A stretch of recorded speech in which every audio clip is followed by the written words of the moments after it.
Welcome top news today.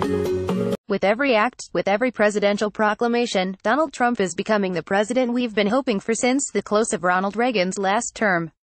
I think he has surprised most everyone. He has had one of the most historic first years of any president in recent memory. And just imagine what his first year could have looked like if the Republican-controlled legislature weren't so spineless and spiteful and didn't have so many liberals in its ranks. Repeal of Obamacare would be a reality, as would more substantive tax relief, and border wall construction would be well underway. It could have and should have been the most consequential year of any presidency going back to our founding. And I don't say this lightly. On Deck 6, I wrote an article entitled, "Trump May Be Becoming the President We Conservatives Wanted." I was never a Trumpster, but I meant what I wrote then, and even more so now that he has done what others have promised and never had the courage to implement. I am, of course, speaking of Trump's announcement to officially recognize Jerusalem as the capital of Israel and instruct the State Department to begin plans to move our embassy from Tel Aviv to the capital. Despite all the wailing and warnings, Trump did what was right because it was the right thing to do. 3 other presidents before him promised the very same. Clinton, W., and Obama all committed to do what President Trump did. Simply put, all 3 lied to the American people in order to garner votes and get themselves elected. They knew darn well they were lying and didn't care.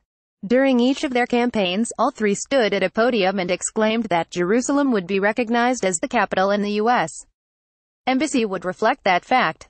During the 2000 campaign, Bush even called out Clinton for effectively lying about the pledge.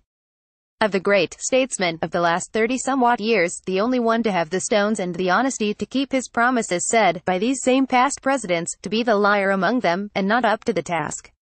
What a joke that has turned out to be. But still, the naysayers throughout the world believe that this act will spark the eruption of the Muslim world. Because of Trump's proclamation, chants of death to America now resound throughout the Muslim world. U.S. and Israeli flags are burned by the hundreds. Wow, we've never witnessed anything like it.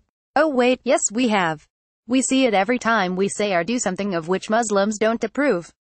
It's par for the course and nothing more. Muslims have been burning the American flag, rioting and chanting death to America and Israel since the 1979 Iranian Revolution.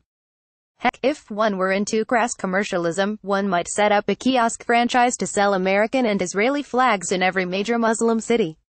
The franchisee would sell individual flags, package details containing both flags, maybe even deluxe protest kits containing both flags, a fire starter and an accelerant just in case it's moist out.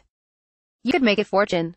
Of course, the lefty press is positively effervescent at the opportunity to further bash Trump and America, but this too will pass with the announcement of the next sex pervert to be outed in Hollywood and/or Washington. I still don't care for Trump's speechifying. He's difficult and kind of painful to listen to, but who cares?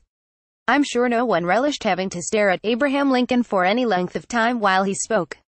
The tone and tenor of Trump's speeches, however grating to me, will not be remembered, but as Mark Levin says of Trump's bold Israel initiative, this will be remembered for 1,000 years.